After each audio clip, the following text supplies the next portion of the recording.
Chers amis, chers chercheurs de Dieu, bonjour. Nous sommes rendus au 3e dimanche du temps pascal année C. D'emblée, je vais nous soumettre à un exercice dont la portée sera bénéfique à tous, à ceux qui se rappellent le Veni Creator, tant mieux, à ceux qui l'ont oublié.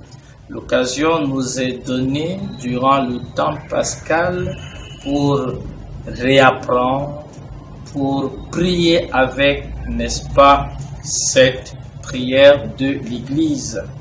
Il serait intéressant que jusqu'à la veillée de la Pentecôte qui va se célébrer le 8 juin prochain, eh bien, chaque matin, chaque jour, selon mon agenda, chacun de nous récite, prie, invoque l'Esprit Saint pour que nos vies soient à l'exemple de celles des apôtres, pour que nos vies soient à l'image des enfants de Dieu.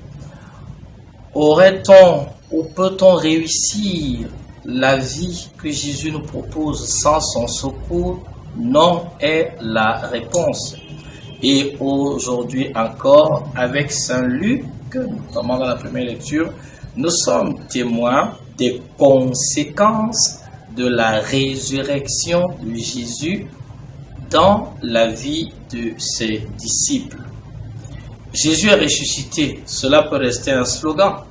Jésus est ressuscité, cela peut demeurer de vaines paroles si nous ne leur donnons pas dans nos vies quotidiennes une application. Les disciples, Jean, Pierre et les autres sont arrêtés par le grand conseil qui, rappelons-le, a condamné Jésus à mort. Et ils sont très mal en point parce que le nom de Jésus qu'ils avaient cru taire gagne en popularité et cela leur pose un sacré problème. Ils vont donc convoquer les apôtres pour leur intimer l'ordre de taire, de ne rien dire, ou du moins plus jamais parler, et au nom de Jésus, et du nom de Jésus. La réponse des apôtres est extraordinaire. Mission impossible. Non seulement ces hommes d'hier, qu'eux-mêmes qualifient de sans culture, vont les dérouter par leur audace et leur sérénité, puisqu'ils vont leur dire, vous-même, à qui faut-il obéir? À Dieu ou aux hommes? Et ils ajoutent, si vous pouvez désobéir à Dieu, nous, cela n'est pas possible. Qu'importe ce que vous pourriez nous faire, on ne peut pas se taire parce que nous sommes porteurs d'une mission, de quelque chose bien au-delà de nous. Annoncer Jésus-Christ, proclamer sa résurrection, c'est simplement le devoir du chrétien. Et voici qu'on se rappelle aujourd'hui l'attitude devant Nabuchodonosor des 3 jeunes enfants qu'on a nommés les martyrs d'Israël. Et ainsi, à leur suite, tous ceux et celles qui un jour ou l'autre ont pris le parti de Jésus-Christ. Il nous aura prévenu que les missionnaires, ses disciples seront persécutés. Et c'est le cas. Mais aujourd'hui, en ce 3e dimanche, nous voulons demander l'audace d'annoncer notre foi. C'est pour ça que nous sommes confirmés. Nous sommes confirmés parce que nous sommes adultes dans la foi. Nous sommes confirmés pour proposer et défendre les vérités de la foi.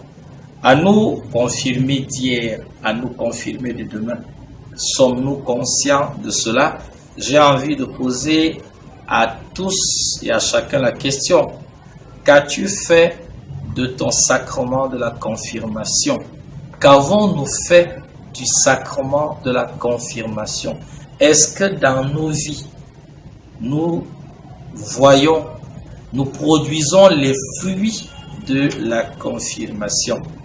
Oui, quelles sont les peurs aujourd'hui qui sont les nôtres, les miennes, qui nous évitent, n'est-ce pas, de proclamer que Jésus est Seigneur? De qui avons-nous peur? De quoi avons-nous peur? On y reviendra toujours pour que la peur soit exorcisée de nos vies. On ne peut pas vouloir suivre Jésus-Christ et avoir la peur. On ne peut pas vouloir faire du bien et être habité par l'esprit de peur. À ceux et celles qui sont friands d'exorcisme, et bien voilà, que chacun puisse, au nom de son statut d'enfant de Dieu, donner à l'esprit de peur, si jamais il était encore là, n'est-ce pas, de déménager de sa vie. Nous sommes au temps pascal, célébrant la résurrection.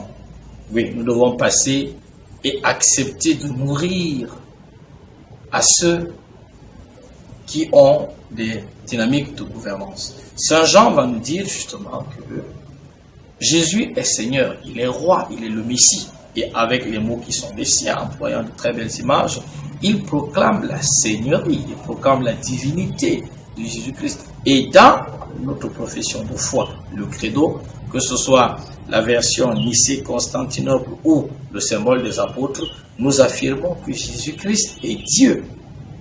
Le dire n'est pas sans danger, parce qu'aujourd'hui encore, il y a des hommes et des femmes qui paient de leur vie, dont le sang est versé par ces personnes-là qui estiment que dire que Jésus-Christ est Dieu est un blasphème. Il y en a qui meurent pour Jésus, il y en a qui meurent avec Jésus. Et toi et moi, aujourd'hui, comment est-ce que je témoigne de mon appartenance à Jésus-Christ? Est-ce que j'ai peur de ce qui pourrait arriver à la suite de celui-ci? Ici, sans le dire, l'idolâtrie est condamnée. Il n'y a pas d'autre Dieu que le Dieu d'Israël. Il n'y a pas un autre Dieu, un autre Seigneur qui a sauvé l'humanité que Jésus-Christ. Et dès que je l'affirme, il y a des conséquences qui s'imposent. Il y a des conclusions que je dois tirer. Bien, durant cette semaine, bien, il faut donc que nous les tirions. L'évangile, la finale de Jean, très bel épisode.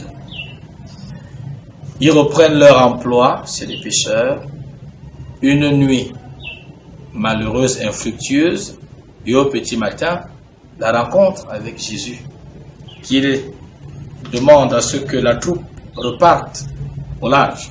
Ils vont faire la pêche miraculeuse. De retour de celle-ci, il revient vers Pierre, parce qu'il a l'intention de confier à celui-ci la direction des opérations, passez-moi l'expression, et par 3 fois. Il veut vérifier si Pierre est désormais attaché à lui plus que les autres, en lien avec le circuit réuniment. Par 3 fois, Pierre va dire à Jésus qu'il l'aime, et par 3 fois, Jésus va lui confier une mission, celle de paître ses brebis.